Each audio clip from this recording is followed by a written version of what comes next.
Kung aalamin natin ang mga yun, ano nga ba ang mga dahilan at epekto ng climate change? Paano ito nagsimula at ano ang tunay na nangyayari sa ating mundo ngayon? Ang pakikipag-ugnayan nito ay tinatawag na greenhouse effect. May mga tinatawag tayong greenhouse gases na nasa ating atmosphere o himpapawid tulad ng water vapor, carbon dioxide, methane, nitrous oxide, at chlorofluorocarbons. Paano nga ba ito gumagana? Isipin niyo po, ang mga gas na ito ay para makapal sa salamin o dingding ng isang greenhouse. Hinahayaang pumasok nito ang liwanag at init ng araw papunta sa lupa. Pero pinipigilan ito at kinukulong ito ang init upang hindi ito makalabas pabalik sa kalawakan.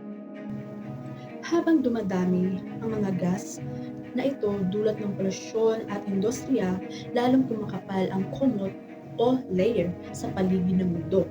At dahil dito, umiinit ng gusto ang ating mundo. Ito ang mga kahinatnan ng climate change. Ang karagatan, klima, pagkain at kalusugan. Ano ang mga epekto nito? Dahil sa patuloy ng pagtaas ng temperatura o init, marami tayong nararamdamang malalaking pagbabago. Ito ang masasamang epekto ng climate change. Ang una ay matinding pagbabago ng panahon. Hindi tulad ng dati, ang lagay ng panahon mas madalas, mas malakas at mas mapinsala na ang mga bagong dumarating ngayon. Nagkakaranas ng sobrang init, tagtuyot at matatagal na El Nino. Pangalawa, pagkatunaw ng mga yelo at pagtaas ng tubig dagat. Dahil sa sobrang init, mabilis na natutunaw ang malalaking yelo sa North at South Pole.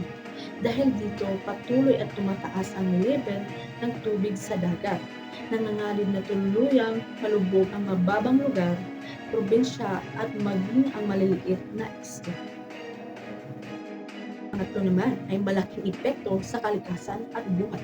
Nawawalan ng tirahan at kabuhayan ang mga hayop at halaman. Maraming species ang nanganganib maubos o ma-extinct. Apektado rin ang ating mga pananim, supply ng malinis na tubig at higit sa lahat ang ating kalusugan at kaligtasan. Dahil dito, tayo ang problema at tayo din ang solusyon. Kaya nga po, aminin man natin o hindi, tayo ang dahilan kung bakit nangyayari ito. Ang mga gawain natin, ang industriya, at ang pamumuhay natin ang nagdudulot ng pinsalang na ito o ang climate change. Pero tatandaan niyo po, dahil may kakayahan tayong manira at manantala, may kakayahan din tayong bumuo, magligtas at magbago. Kaya naman, we are the solution and the power of our society. The cause and effect of climate change. Ako nga pala si Angela Maris A.M. from Diesel Tree. Nag-uulat para sa ating mundo at para sa ating kinabukasan.